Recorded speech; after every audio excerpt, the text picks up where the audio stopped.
ये देखिए electrical vehicle थोड़ा सा डिफरेंट है ये रिक्शा से। ये रिक्शा में क्या होता था, लेड एसिड बैटरी होती थी, ठीक है। और वो आपका जो मोटर उसमें था BLDC मोटर था, वो 48 वोल्ट पे चलता था। लेकिन इसमें सिंक्रोनस मोटर होता है, वो AC सप्लाई पे चलता है। और इसमें चेचिस पे बैटरी पैक लगा हुआ है, लगभग 400 वोल्ट का उसमें बैटरी पैक होता है। तो 400 वोल्ट आपकी DC होती है, लेकिन जो उसमें मोटर है वो सिंक्रोनस मोटर है, वो AC मोटर है। इसी के अंदर सारा सिस्टम है। यह पावर्ड बाय इलेक्ट्रिक EV लिखा हुआ है, ये कंपनी का नाम है। और ये समझ लीजिए इलेक्ट्रा EV ये कंपनी का नाम है। और इसके अंदर पूरा पावर ड्राइव सिस्टम है, मतलब इसी के अंदर आपका BMS है, इसी के अंदर मोटर है, इसी के अंदर कंट्रोलर है, सारी चीज़ें इसी के अंदर हैं। और इसका जो है आपका कनेक्शन मोटर को जा रहा है, जो बैटरी से सप्लाई आ रही है, ठीक है। बैटरी में आपको मिल रही है DC सप्लाई, तो DC सप्लाई इसमें इन्वर्टर लगा हुआ है, वो उसको AC सप्लाई में कन्वर्ट कर रहा है। माइक्रो कंट्रोलर चिप इसी के अंदर लगी हुई है, जो उसमें जो स्विच लगे हैं मॉसफेट को, उसको क्या कर रहा है, ऑन ऑफ कर रहा है। तो ड्यूटी साइकिल के अकॉर्डिंग सप्लाई जो है इसमें जो मोटर लगा हुआ है उसको मिल रहा है। और जैसे ड्यूटी साइकिल अकॉर्डिंग जैसे मोटर को सप्लाई मिलेगा, मोटर की उसी तरह की स्पीड होगी। मतलब अगर ड्राइवर एक्सीलरेटर बढ़ा रहा है तो स्पीड बढ़ेगी, घटा रहा है तो स्पीड घटेगी।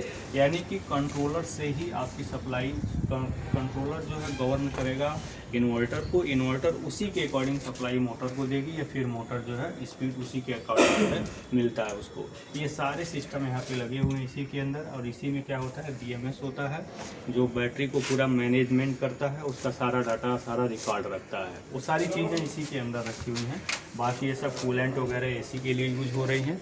यहाँ पे देखिए सबसे इम्पोर्टेंट पॉइंट्स है ये DC टू DC कन्वर्टर। इसका काम क्या है, यहाँ पे इसका काम है कि जो बैटरी से 400 वोल्ट की सप्लाई आ रही है वो तो मोटर के लिए है, लेकिन आपको गाड़ी के अंदर कुछ अदर भी डिवाइसेस हैं, जैसे लाइट है, एक्सेलरेटर है, इसको ऑन ऑफ करने के लिए, स्विच ऑन करने के लिए, मतलब इसको गाड़ी को स्टार्ट करने के लिए इग्निशन सिस्टम है, ये सबको सप्लाई आपको यही देता है, ये बैटरी देता है।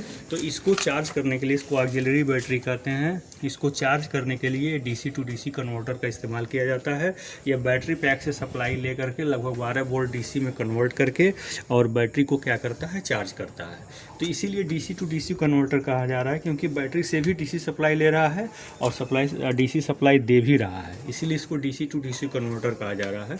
लेकिन ले तो बहुत ज़्यादा रहा है, इसके इनपुट में बहुत ज़्यादा वोल्टेज आ रहा है, लेकिन इसको आउटपुट में केवल 12 वोल्ट इसको बैटरी को ये दे रहा है। बैटरी 12 वोल्ट से क्या हो रही है, चार्ज हो रही है, ठीक है। बाकी इसके लिए इमरजेंसी स्विच वगैरह यहाँ पर भी दिया हुआ है। और इसमें जितने भी कंपोनेंट्स लगे हैं उन सब के बारे में मैंने आपको अच्छे से डिटेल बता दिया है। फिर ये भी बताया है कि कैसे PWM सिग्नल जनरेट होता है, ड्यूटी साइकिल के अकॉर्डिंग कैसे वोल्टेज बनता है, कैसे मोटर को दिया जाता है, ये सारी चीज़ें मैंने थियोरेटिकली बता दिया है। बाकी ये चीज़ें जब खुलेंगी तो आपको इसमें जितने भी कंपोनेंट्स हमने बताए हैं सब आपको इसमें दिखेंगे, ठीक है। तो इसमें मुख्य बात क्या है कि बैटरी से सप्लाई मिलना, बैटरी की सप्लाई डायरेक्ट हम मोटर को नहीं दे सकते, इन्वर्टर से पहले उसको AC में कन्वर्ट करते हैं तब मोटर को देते हैं। और ध्यान रहे कि जब ये EV जब चार्ज होती है तो ऑन बोर्ड चार्जर में भी कन्वर्टर लगा होता है, वो इनपुट AC सप्लाई को DC में कन्वर्ट करके बैटरी को चार्ज करती है। तो धन्यवाद।